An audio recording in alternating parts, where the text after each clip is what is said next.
कांग्रेस की पूर्व अध्यक्ष सोनिया गांधी ने इस बार लोकसभा चुनाव न लड़ने का फैसला किया है। इस बार वो राज्यसभा के जरिए संसद जाएंगी और इसके लिए उन्होंने राजस्थान से नामांकन पत्र दाखिल कर दिया है। रायबरेली से सांसद और कांग्रेस संसदीय दल की नेता ने अपने संसदीय क्षेत्र के लोगों के लिए एक भावुक चिट्ठी भी लिखी है। सोनिया ने अपनी चिट्ठी में लिखा कि वो अपनी सास और पति को खोने के बाद वहाँ आई थी तो लोगों ने उन्हें गले लगाया था। उन्होंने इस चिट्ठी के जरिए रायबरेली के लोगों को बताया कि स्वास्थ्य और उम्र की वजह से वो अगला लोकसभा चुनाव नहीं लड़ेंगी। उधर सोनिया गांधी के रायबरेली के बजाय राजस्थान से राज्यसभा नामांकन करने के बाद जहां बीजेपी की ओर से तीखी बयानबाजी आज शुरू हुई थी तो उसे सोनिया गांधी की इस चिट्ठी से और हवा मिल गई है। एक तरफ यूपी सरकार में मंत्री दिनेश प्रताप सिंह ने जहां चिट्ठी में फिरोज गांधी के जिक्र को लेकर सोनिया गांधी पर जमकर निशाना साधा तो वहीं दूसरी तरफ रायबरेली के कांग्रेस जिला उपाध्यक्ष विजय शंकर अग्निहोत्री ने इस पर पार्टी का पक्ष रखा। आप भी सुनिए। देखिए, जो अकर्मण्य लोग होते हैं, जो जनता की सेवा नहीं कर सकते हैं, वो भावुकता के आधार पर वोट लेना चाहते हैं। इस पत्र में फिरोज गांधी जी का उल्लेख है। मुझे दुख है कि उस फिरोज गांधी का नाम आज वोट लेने के लिए सोनिया गांधी जी ने उपयोग किया है। जिस फिरोज गांधी की मजार पे आज तक गांधी परिवार का एक भी व्यक्ति एक फूल चढ़ाने नहीं गया, इवन उनको अपना ससुर मानने के लिए भी सोनिया गांधी तैयार नहीं हुई। इवन राहुल गांधी, प्रियंका गांधी उनको अपना दादा मानने के लिए भी तैयार नहीं हुए और वो आज फिरोज गांधी का नाम लेकर के रायबरेली में वोट लेना चाहते हैं। रायबरेली भली भांति जानती है, एक आदत फिरोज गांधी कॉलेज रायबरेली में है जो रायबरेली के लोगों ने अपने सांसद के नाम से बनवाया था। उस फिरोज गांधी कॉलेज में एक मूर्ति रायबरेली के लोग लगवाना चाहते थे फिरोज गांधी का, तो उस मूर्ति लगाने का सबसे ज्यादा विरोध अगर किसी ने किया तो उसका नाम सोनिया गांधी है। जो अपने ससुर की मूर्ति लगने नहीं देना चाहती, वो फिरोज गांधी का नाम लेकर रायबरेली में वोट लेना चाहती हैं। मैं स्वयं इस बात का साक्षी हूं। मैं फिरोज गांधी का कॉलेज में फिरोज गांधी की मूर्ति लगवाना चाहता था। सोनिया गांधी ने मुझसे नाराज होकर के कहा कि फिरोज गांधी की कोई मूर्ति नहीं लगाई जाएगी। जो अपने ससुर की मूर्ति लगने नहीं देना चाहती और आज पत्र में फिरोज गांधी को अपना ससुर बताती हैं, तो अपने फायदे के लिए वो कुछ भी कर सकती हैं।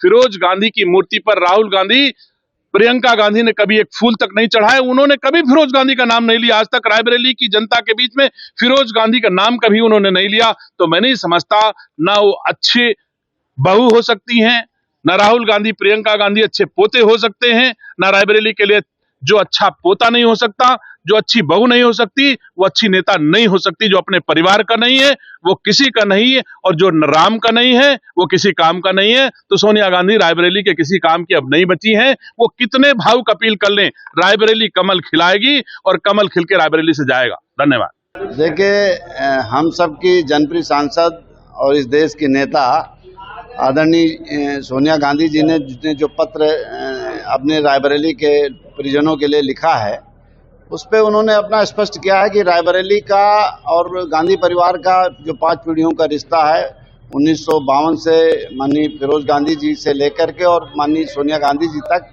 रायबरेली के लोग उनको चुनते आ रहे हैं। भी पहले उसके इंदिरा गांधी जी को भी चुना और उसके बाद जो गांधी परिवार से जुड़े लोग थे उनको चुनते हुए आ रहे थे। उन्होंने स्वास्थ्य का हवाला देते हुए हम सब के प्रति उन्होंने साधुवाद और धन्यवाद भी दिया और उन्होंने ये भरोसा किया है कि रायबरेली जिस तरह से 1952 से लेकर अब तक चट्टान की तरह खड़ी थी, आगे भी इसी तरह वो खड़ी रहेंगी।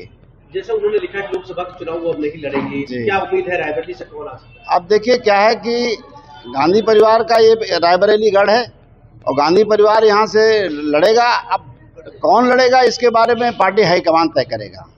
अभी मंत्री दिनेश प्रताप सिंह ने इस पत्र को लेकर कटाक्ष किया। उन्होंने कहा कि जिस तरह से राहुल गांधी ने अमेठी से धोखा किया है, उसी तरह से सोनिया गांधी रायबरेली से धोखा। अच्छा, ये है कि जो धोखेबाज को धोखा ही दिखाई पड़ता है। जो जिस आदमी जो पला बढ़ा गांधी परिवार की बदौलत, सोनिया गांधी जी की बदौलत, प्रियंका गांधी जी की बदौलत, राहुल गांधी जी की बदौलत, अगर वो इस तरह की बात करते हैं तो उसका कोई मायने नहीं रखता है। ये तो बेमानी है। क्या लग रहा है सोनिया जी के अलावा अगर कोई यहाँ चुनाव लड़ेगा, क्या रिजल्ट रहेगा? भारी मतों से हम जीतेंगे और विपक्षियों की जमानत जब्त होगी।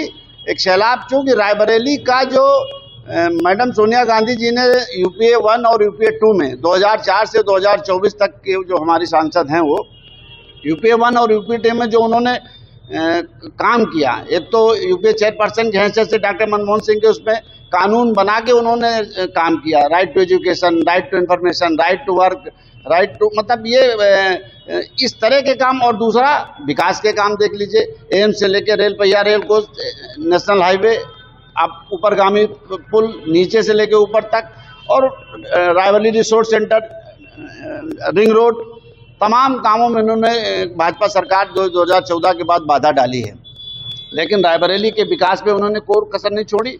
और एक नेता के रूप में उन्होंने इस देश को जो दिया है वो अविस्मरणीय है, उसे कोई भुला नहीं सकता है।